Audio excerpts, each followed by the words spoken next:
Hello and welcome to our Value Review, where we ask ourselves the question, is World to the West really worth its price? World to the West is an open-world adventure game that plays from a top-down perspective and focuses on puzzles and exploration.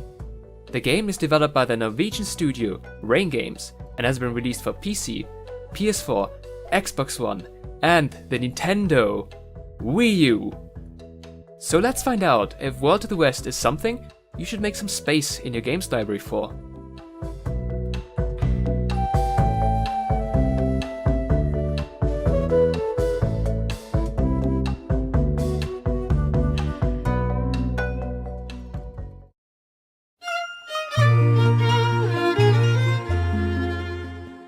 World to the West plays in the same universe as the studio's previous game Teslagrad, but takes place in a different location.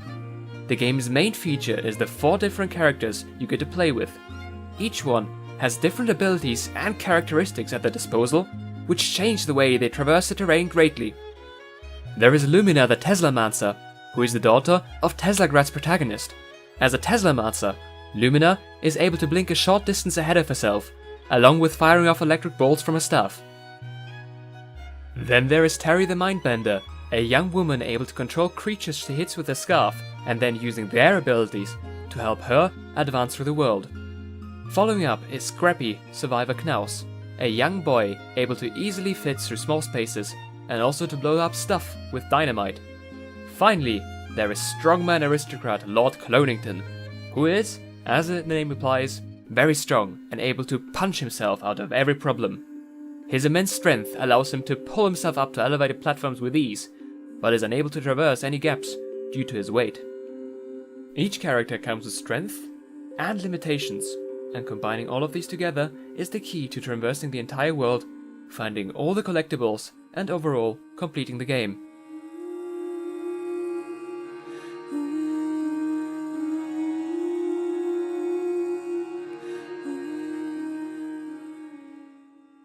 Let's kick things off with the story, which follows a traditional beginning, middle, and end structure.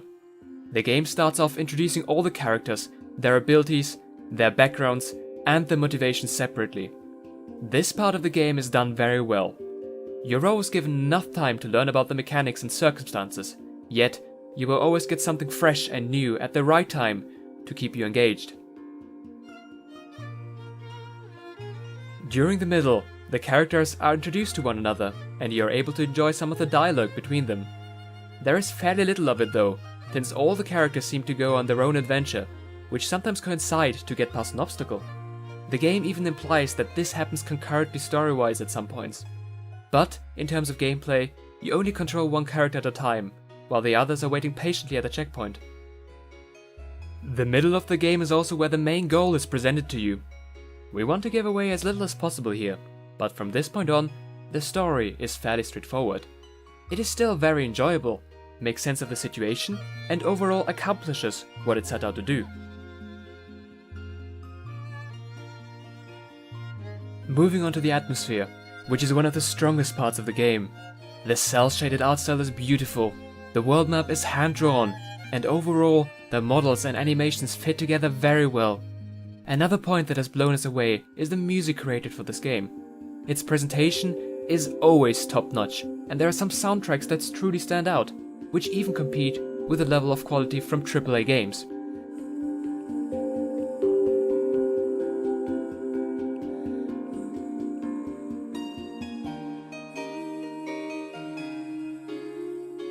There are a few more details that make the atmosphere something very special. The vegetation moves when you walk through it, and sometimes bugs crawl out of it, making the environment of the game feel alive. The world has a great variety, featuring mountains, forests, temples, deserts, and underground tunnels. The way the characters interact with the world is also quite charming. The dialogue feels smooth, and the personality of the main characters is evident from it. The game also has some humorous elements, which gave us a good chuckle every now and then.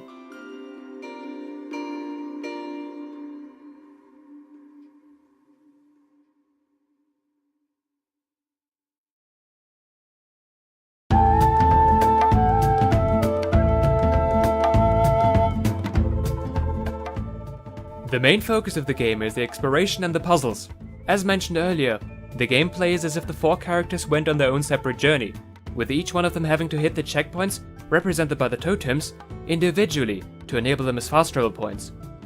This could on first glance seem quite annoying. Why should you have to go to a checkpoint up to 4 times to unlock it with each character? The thing is, this system works surprisingly well, since the traversal of each character is so different. What looks like the same path actually ends up being a unique puzzle for each character. It was enjoyable repeating the same area, but with a completely different challenge each time. This was the case for most paths, but a few of them were simply straightforward walks from one point to the next. Repeating this 4 times was unnecessary, and in these cases a universal checkpoint, which unlocks for all characters after you hit it the first time, would be a good solution.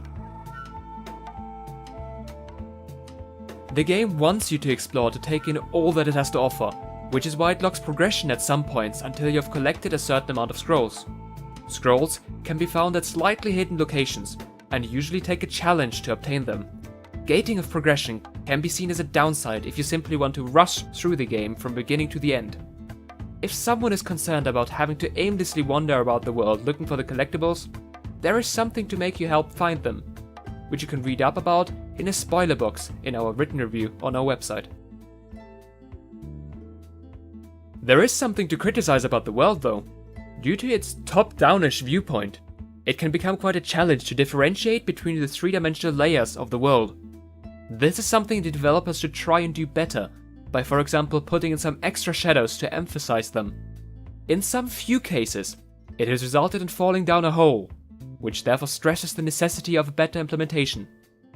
Another thing to be mentioned is that it was a bit unclear at first where you need to go in the game. It took us some time to figure out that the pin of the map indicated the place where you were supposed to go. Since we've covered the exploration now, let's talk about the puzzles themselves. All puzzles exist in the form of gating you off of progression to the next area or getting a collectible. They are generally well placed and give you subtle clues on what you need to do in order to progress. Here is an example demonstrating this. A big door wrapped by chains indicates that you need physical force to open it. The character Lord Clonington, who is able to knock down this door, is unable to reach its location, so you need to figure out something else. After you progress through this area, you will see some bigger animals that charge at you in a similar fashion as Lord Clonington does. This is the key to solving the puzzle. You take control of the hog using your mind control powers and instruct it to smash through the door, which will then allow you to get the key to progress further. This is good puzzle design, since it allows you to figure out things using knowledge acquired previously in the game, all the while making you think a little to accomplish it. The puzzles were of the observational kind, however, so if you like hard and complex logic puzzles, you're better suited by other games. Throughout the 9 hours you played the game, every puzzle had unique elements to it, which kept us engaged and wanted to see more of the game.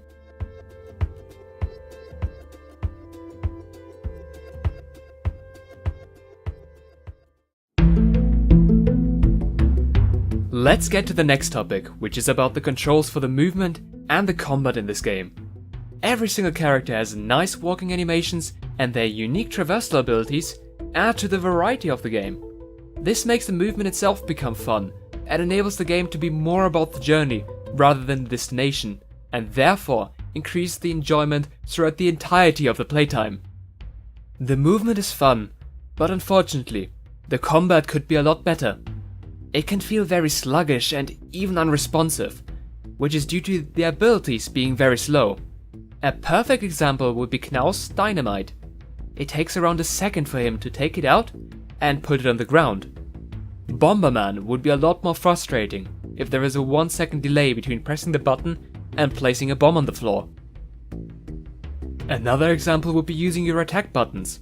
While the animations start immediately, it takes a little time for it to hit, and you also have a sort of cooldown after you use your attacks. Turning while attacking is also made difficult, and you are somewhat committed to the direction of the attack after you initiate it. This makes quick reacting to changes impossible, especially when fighting against multiple enemies, and the game therefore forces you to play very cautiously to beat its combat challenges. All in all, this results in a very slow and sluggish combat system. This is something that has been done very well in the recently released Mr. Shifty, where the attacks are instant and turning is made easy, allowing you to react to things immediately, resulting in a very decent flow of combat. This also translates to the bosses, where some abilities can come quite quickly at you. Due to this, some bosses, which rely more on the reaction of the player, can feel very dissatisfying. On the positive side, there were other bosses in the game which required you to think strategically and placing a single attack at the right moment. These were really fun, and it is unfortunate that there was quite a big contrast in the quality of the bosses. Overall, if the combat is considered as a puzzle itself, it could be possible, and some enemies even encourage this line of thinking. However, it still feels quite unsatisfying despite the nice sound effects when hitting enemies.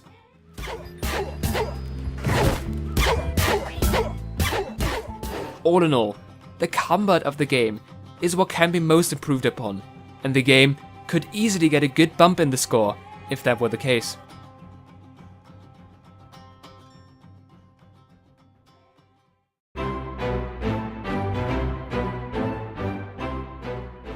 We also have a couple of nitpicks about the game.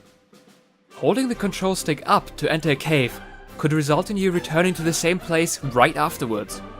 This is because the inverted geometry of the map puts the exit of the cave up to the north, as well as its entrance. This could be easily adjusted by slightly changing the layout of the cave. Overall, nitpicks barely affect the enjoyment of the game, but we do believe that they are worth pointing out. We have written down a couple more of them in our written review on our website. We would like to add a few words on the technical performance of the game here, which is actually pretty good. It runs well, and a favorite feature of ours, it allows for easy auto-having during play.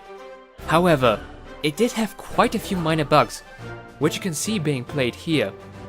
Overall, we experienced only one game-breaking bug, which got our character stuck after picking up an enemy, forcing us to reload the last checkpoint. Checkpoints are frequent though, so this issue was still minor.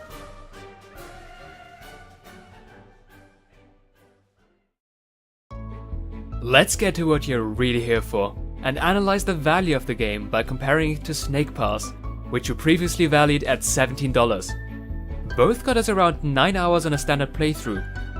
Due to the use of Unreal Engine 4 and Snake Pass, it has a higher graphical fidelity than the Unity-made World to the West. However, we believe that the music and atmosphere are equivalent in both games. In terms of replayability and further content, World to the West takes the edge here with its huge open world to explore and the puzzles to solve. This can add some good hours of gameplay and makes World to the West step ahead of Snake Pass in terms of its value, which we determine to be $20. The value proposition is therefore fulfilled by the game's PC version, but we recommend you to wait a little if you care about a few minor bugs. In conclusion, World to the West is a fun game with great music and art design that results in a very nice and unique atmosphere. Overall, we give this game a rating of 80, since its quality and charm was very good for the most part, but lacks the necessary kick to get it any higher. The clunky combat results in our biggest critique point of the game, but if you are someone who enjoys exploration and observational puzzles, you will find something very interesting for you here. Thank you for watching. We hope you liked our review and would greatly appreciate any like or comment. If you want to hear more from us, please hit that subscribe button below or check out our Facebook and Twitter pages. If you want to vote on how much a game is worth to you, check out our own site. The links to all these sites are in the video description below. If you have any feedback for us, please let us know. We are always happy to learn. All in all, take care. We hope to see you around.